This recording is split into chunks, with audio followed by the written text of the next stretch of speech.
الذین ان مکناہم فی الارض، وہ لوگ کہ اگر انہیں ہم زمین میں اقتدار دیں۔ یہ کون لوگ ہیں؟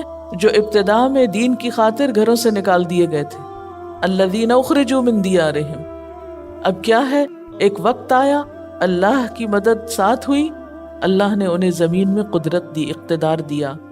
اللہ کے اصل بندے وہ ہیں، اللہ کے دین کی مدد کرنے والے تو وہ ہیں کہ جنہیں ہم زمین میں اقتدار دیں تو وہ تکبر اور سرکشی کی روش اختیار نہیں کرتے بلکہ عاجزی کی روش اختیار کرتے ہیں۔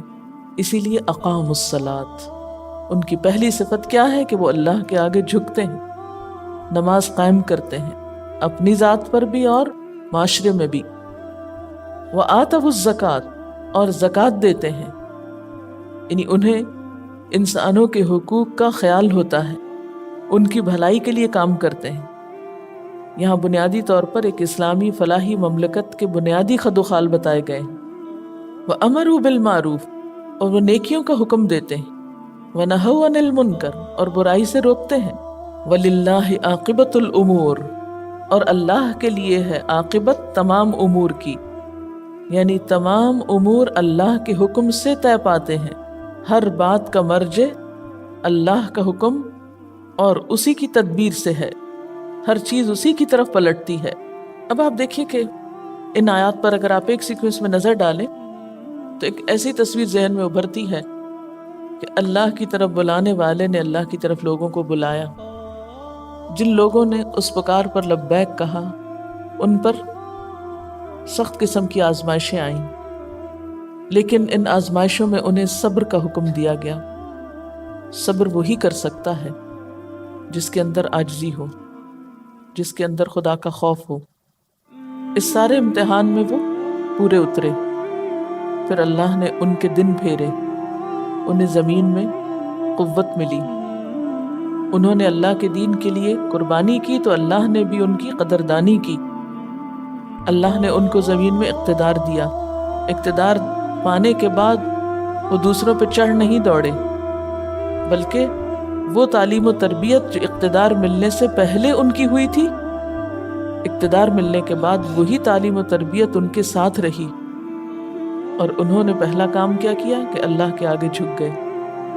اس سارے میں نظر کیا آتا ہے کہ مسلمان جنگ کیوں کرتا ہے، اور مسلمان کا طریقہ زندگی کیا ہوتا ہے، انفرادی زندگی ہو یا اجتماعی زندگی، ذاتی زندگی ہو یا پھر سیاسی زندگی ہو، ہر جگہ پر وہ اللہ کا بندہ ہی نظر آتا ہے۔ اس کے اندر ایمان ہے، عاجزی ہے، دین کی مدد کا جذبہ ہے، اقتدار ملنے پر وہ عیش و عشرت میں مبتلا نہیں ہو جاتا، تکبر میں مبتلا نہیں ہوتا، بلکہ جس طرح اقتدار ملنے سے پہلے وہ بھلائیوں میں سرگرم تھا، بھلائیوں کے لیے دوڑنے والا تھا، اقتدار ملنے کے بعد بھی اس کا حال وہی رہا۔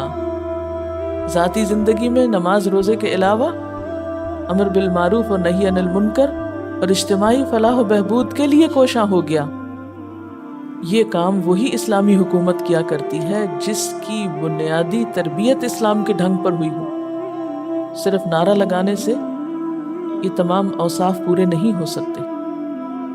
جس طرح کسی عمارت کو بہت سے مزدور مل کر بناتے ہیں، اسی طرح ایک اسلامی حکومت کی عمارت بھی افرادی قوت کے ساتھ مضبوط ہوتی ہے، جس افرادی قوت میں اخلاق اور تقویٰ ہو۔ اگر ہم مسلمان ہیں تو آج کے دور میں ہماری مدد کیوں نہیں ہو رہی، اور اللہ تعالیٰ مسلمانوں کا دفاع کیوں نہیں کرتا؟ تو سوچنے کی بات یہ کہ کیا ہمارے اندر وہ بنیادی خصوصیات اور بنیادی صفات موجود ہیں کہ جن کی بنیاد پر اللہ نے مدد کا وعدہ کیا ہے؟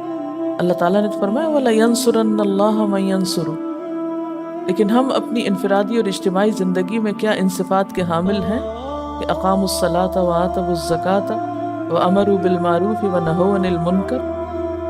ہم نے اپنے دین کو کیا سمجھ رکھا ہے کہ محض نماز کا پڑھنا یا زکوٰۃ دینا اور بس، اس سے آگے ہماری ذمہ داری نہیں، جبکہ امر بالمعروف اور نہی عن المنکر جہاں فرد کی ذمہ داری ہے وہاں اسلامی حکومت کی بھی ذمہ داری کہ وہ برائیوں کا سد باب کرے، ان کی روک تھام کرے اور نیکیوں کو عام کرنے کے لیے وسائل کو بروئے کار لائے۔ آج ہمارے ہاں حکومتی سطح پر اس کا کیا انتظام ہے؟ منکر کی یا برائی کی کون سی قسم ہے جو ہمارے معاشرے میں موجود نہیں؟ تو کیا منکرات کو ختم کرنا صرف پولیس کی ذمہ داری ہے؟ پولیس کا کام تو جرم کرنے والوں کو پکڑنا ہے۔ یہاں تو پہلے سے ہی سد باب کرنے کا حکم دیا گیا ہے کہ وہ نوبت ہی نہ آئے۔